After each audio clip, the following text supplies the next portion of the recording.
आईना दिखाना। ये जो बड़ी बड़ी बातें करते हैं ना, होल्डिंग पोस्टर लगा के, महिला शक्ति, महिला सशक्तिकरण, महिलाओं को सशक्त करना, महिलाओं के लिए अलानी फलानी योजनाएं चलाना, वो एनजीओ वाले खा जाते हैं योजनाएं, महिलाओं को ये करना, ये सब पोस्टरबाजी है। ये है महिला सशक्तिकरण इस प्रदेश का। ये 25 साल का इतना गबरू जवान उत्तराखंड हो गए और महिलाओं की हालत ये हकीकत है। तो बैठे रहिए आप, सब सच्चाई की लड़ाई लड़ रहे हैं, हम बड़े अनुशासित ढंग से और संवैधानिक तरीके से अपने हक के लिए लड़ रहे हैं और वो हमारा संवैधानिक अधिकार है, उसे कोई नहीं छीन सकता है। सब बैठे रहो जब तक भीतर बड़े दामी जी कोई मैसेज नहीं आओ। मैसेज भी बढ़िया आल तो तभी, और नहीं आलू तो आज भाई अब क्या बोलूं। रात को जाना भी कहाँ है? अरे कहाँ जाना, मेरा तो यहाँ से कितना दूर है, चौबट्टा खाल। वो दीदी आई है मेरी आशा बांधवी है, फिर मेन रोड से लिंक रोड पे जाना है, वहाँ 2 महीने से 2 भालू भी है, 3 दूर ब्याली गमजे, एक ब्याल पीरो खालम भी खाए, एक बोड़ा अमर बाघ भी लगे छी। तो भाई वहां मरने से यही मर लो है।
सभी को राधे राधे। स्वागत है आपका मेरा बिमला भट्ट आंगनबाड़ी ब्लॉग में। सुबह के 10 बज चुके हैं और मैं कर रही हूँ अपने ब्लॉग की स्टार्टिंग 10 बजे से।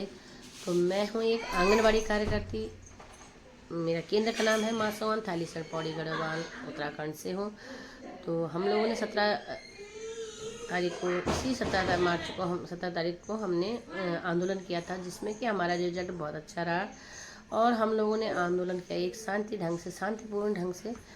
तो सब लोगों ने देखा होगा कि हम लोगों ने अपने अधिकारों के लिए जो हमने प्रयास करे हैं वो हमारा अधिकार है और हम लोग इस चीज़ में पार्टिसिपेट करते हैं और एक दूसरे का सहयोग एक संगठन के द्वारा, रेखा दीदी के द्वारा, उनके नेतृत्व में ही यही काम होते हैं। और आप लोगों ने देखा होगा कि कितने सारे हजारों के लोग जो हम लोग थे सड़कों पे थे।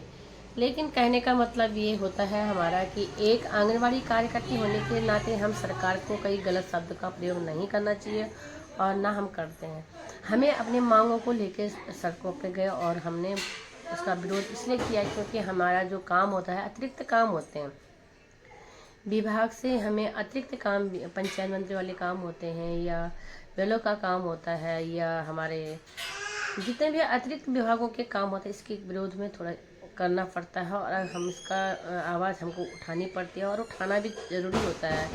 हर विभाग हर क्षेत्र में आगे बढ़ने के लिए कुछ ना कुछ अपने कामों का, जो अतिरिक्त कामों का बहिष्कार करते हैं, इसलिए हमें भी जाना पड़ा और हमने भी किया।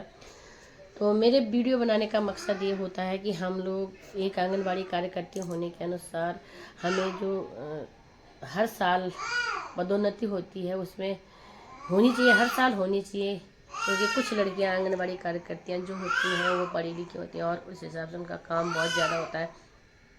हमारे कहने का मतलब यह है कि ओबीसी वगैरह जो चीज़ होती हैं उस चीज़ को ख़त्म करना मेन होता है, जो आरक्षण उसको ख़त्म होना चाहिए। क्योंकि जो लड़कियां पढ़ी लिखी होती हैं और जिस लेवल पर जिस उनका अधिकार होता है उसको उनसे वंचित रह जाते हैं। आंगनबाड़ी कार्यकर्ती हो चाहे सुपरवाइजर के पदों के लिए होते हैं तो वो विज्ञप्ति आते ही उसमें ओबीसी और उनका जो लोग, माना मैं हूँ 2003 की और कोई है 2011 का, सॉरी हम हैं 2003 के और 2011 में अगर कोई लोग है तो उसको फ़ायदा मिल जाता है और हम लोग पीछे रह जाते हैं। तो कहने का मतलब एक समानता होनी चाहिए, चाहे उत्तराखंड हो चाहे पूरे देश में हो, एक समानता के कारण समानता ही हम एक संगठन के रूप में काम करते हैं। तो आपने देखा होगा कि बहुत ही भीड़ हुई थी, लड़कियां भूख और प्यास से भाग रहे थे इधर उधर, और हमने किसी के लिए नहीं किया, अपने लिए किया, अपने अधिकारों के लिए किया है। तो कहीं पे लोग चाय पी रहे थे, कहीं पे लोग खाना खा रहे थे, कहीं भूखे थे, 2 दिन से लगातार रास्ते से थे। तो बहुत ज़्यादा इसमें कष्ट भी होता है और एक सरकार को चेतावनी क्या बोलते हैं इसको, चेतावनी भी नहीं बोलना चाहिए और गलत शब्दों का प्रयोग खैर मैं करती भी नहीं, मैंने पहले बोला है। तो इसके लिए हम लोग बिल्कुल सतर्क होकर अपने कार्यों के लिए आगे बढ़ते हैं। और हमारा कहने का मतलब है कि हमें उस लेबर का मानदेय मिल जाता तो हम उस काम को बड़े प्यार से और बड़े ढंग से कर सकते हैं। इसलिए हमने इतना बड़ा जो कार्यक्रम और इतना बड़ा रैली उठाई थी।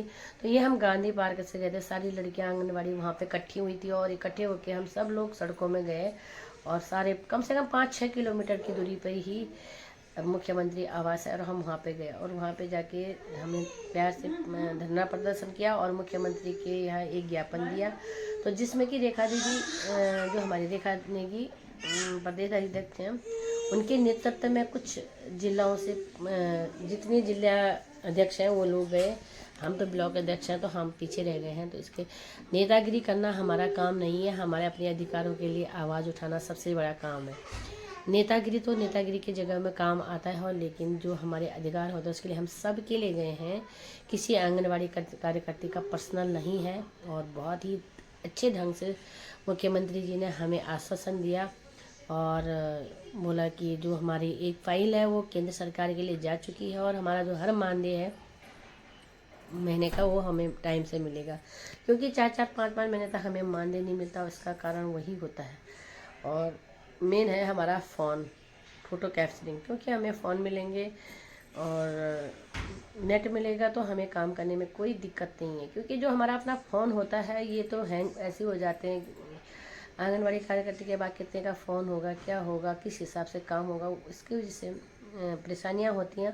लेकिन हमें अपने कार्य के प्रति बिल्कुल जागरूक होना चाहिए और इसीलिए लोगों का भला होता है। गांव में हर इंसान का इससे फ़ायदा होगा, क्योंकि अगर हम जो धांधली होती हैं चाहे किसी भी विभाग में होता है वो कम होगा। फ़ोटो कैप्चरिंग बहुत अच्छा है, लेकिन हमें आता कुछ नहीं। जब तक हमें सिखाया नहीं जाएगा तब तक हमें कुछ नहीं आएगा। तो इसलिए हमने धरना प्रदर्शन इसी चक्कर में, इसी चीज़ के लिए किया है। तो आप लोग पूरी वीडियो ज़रूर देखना। अगर आपको मेरी वीडियो अच्छी लगे तो लाइक करना, कमेंट करना, शेयर करना, चैनल पर नए हो तो सब्सक्राइब ज़रूर करना। मिलती हूँ मैं आपको नेक्स्ट ब्लॉग में, तब तक के लिए बाय बाय। जय श्री कृष्णा, राधे राधे।